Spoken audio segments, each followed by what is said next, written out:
Hi, how's it guys? Welcome back to the channel. My name is Nigi Sulutsuli and this is Ocean Drive. No, actually this is my lounge and you guessed it, it's another couch talk.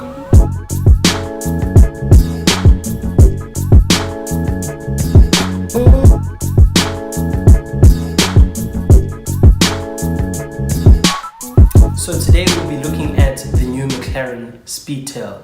The McLaren Speedtail was unveiled last week and it is the third car to join McLaren's Ultimate Series. Following the McLaren P1, which by now you guys should know is part of the Hypercar Trinity, being the McLaren P1, the Ferrari, LaFerrari and the Porsche 918. So following the P1 we had the McLaren Senna, which on the last couch talk we spoke about briefly having one of them delivered in South Africa. Now, as per McLaren, they build three types of cars: their Sports Series, their Super Series, and their Ultimate Series. The Ultimate Series being the cars that are the ultimate, right? In the Sports Series, you have your 540, 570S, 570C, and you've got in the Super Series your 720S.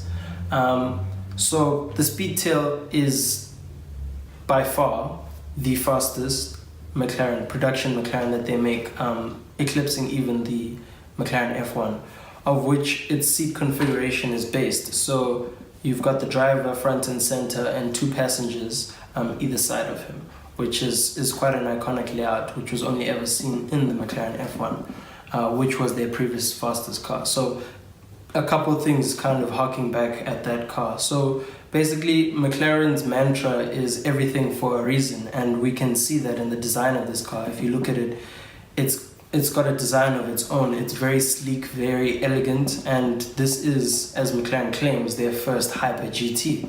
So when they say Hyper GT, this is a car which mixes hypercar performance in the most elegant shape, form and materials possible used for the car. If you look at the roofline, it has a teardrop shape and the glass is very, very smooth on this car, which helps it cut through the air. The elongated tail of the vehicle helps to bleed off air very gently, so as to make this car very aerodynamically efficient. If you look at the flaps at the back, which I don't know how they did this, but that back piece is all one piece of carbon fiber with rear flaps that have flexible carbon. So it's not actually two different pieces of carbon for the rear flaps. They just kind of bend up with the hydraulic system.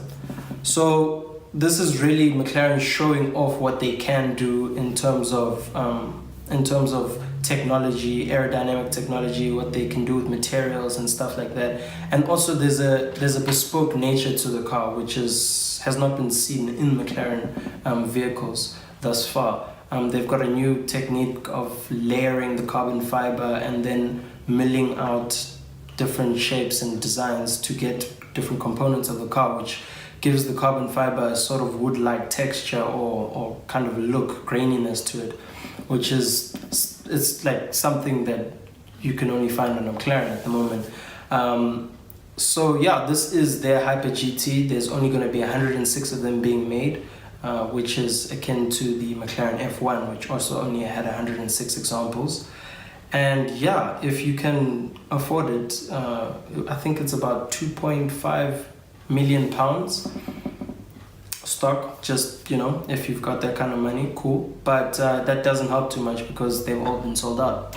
So yeah, you're gonna have to try and look somewhere else, or maybe wait for the market to open up for second-hand examples, because I'm sure people are gonna flip these cars. Let's talk figures about the McLaren Speedtail. It has 770 kilowatts of power.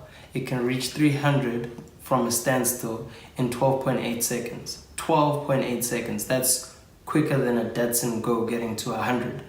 And it weighs 1,450 kgs. Basically less than a Polo Vivo. So the Speedtail is a very special car. We're still waiting for more performance figures. They haven't really given us too much because it is in the early stages, but really looking forward to see this car getting developed and finally being driven by the lucky few who get to.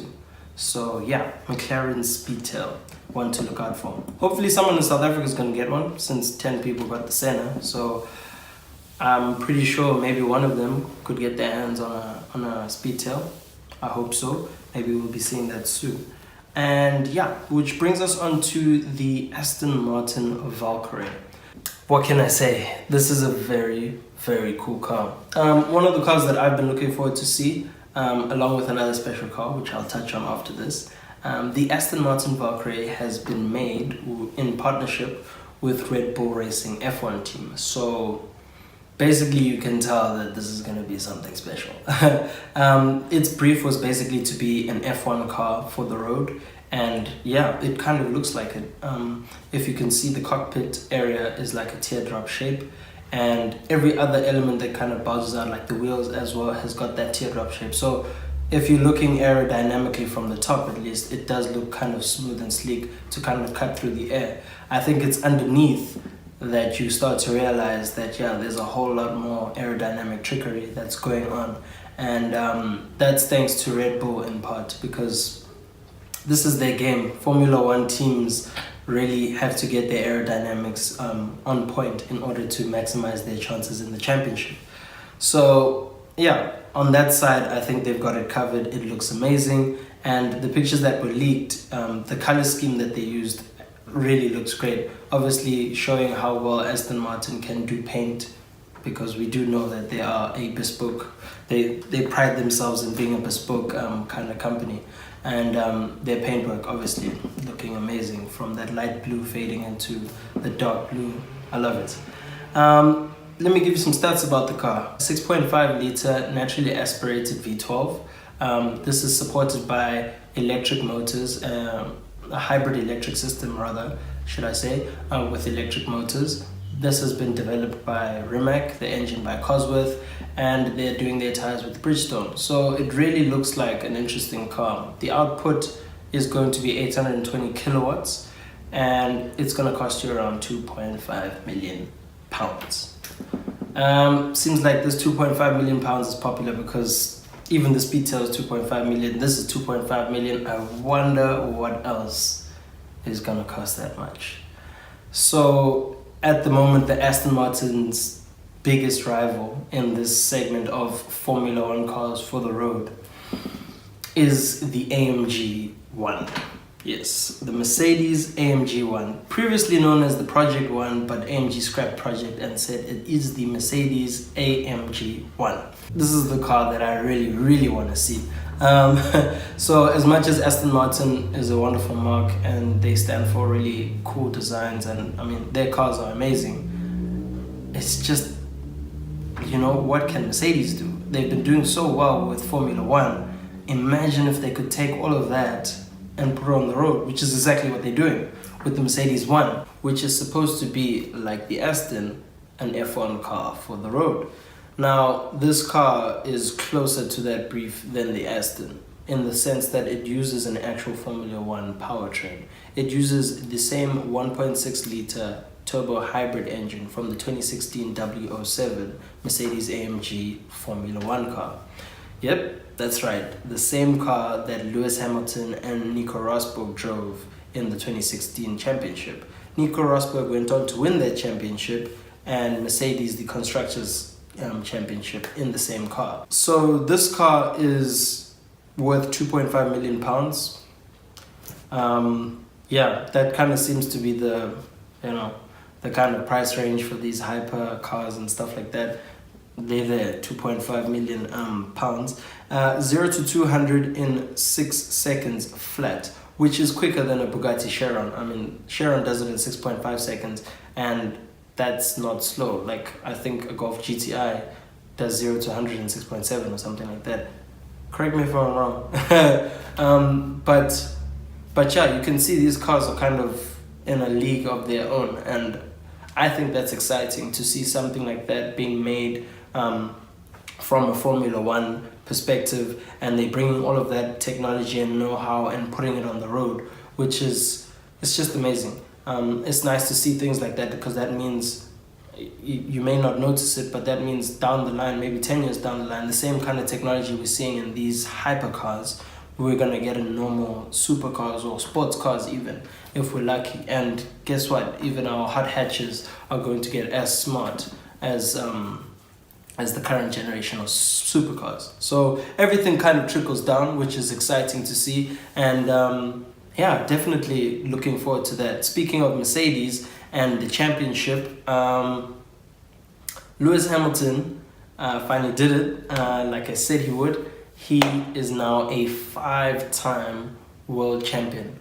And he equals Fangio's record, and he joins that elite group of 3, Fangio, Schumacher, and himself, who are the only drivers in history to reach that feat of 5 championships. So, excuse me, it's looking like this will be his chance to kind of match Michael Schumacher, if possible, for number of race wins. Michael Schumacher has 91, Lewis has 71, so he's only 20 away. Michael has 7 more championships, Lewis has 5, so he's only 2 away. You know, those are just some records that we think, at least I think, are attainable. And yeah, I guess all I can say is well done to Lewis. He thoroughly deserves it. Probably one of the greatest drivers in Formula One or of our time. And yeah, big ups to him. Go Lewis. Thanks guys for tuning into this week's video. I actually want to set a challenge for myself because I think I can do a whole lot more. So I see that you guys enjoyed the Aston Martin video, which was the last video. If you haven't, check it out up here. And I would like to kind of get myself into a space where I can give you guys maybe more couch talks and more vehicle reviews and stuff like that. Obviously, there's a lot that goes into that, but I'd really like to start doing more of that. And that's what I'm trying to get to at the moment. Yeah, let's see how it goes. But thank you so much for all your support, guys. If you are new to the channel, please make sure that you hit that subscribe button. If you are coming back and you still haven't, hit the subscribe button. Like, what are you waiting for? Other than that, I'll see you on the next video. Thanks again. Cheers.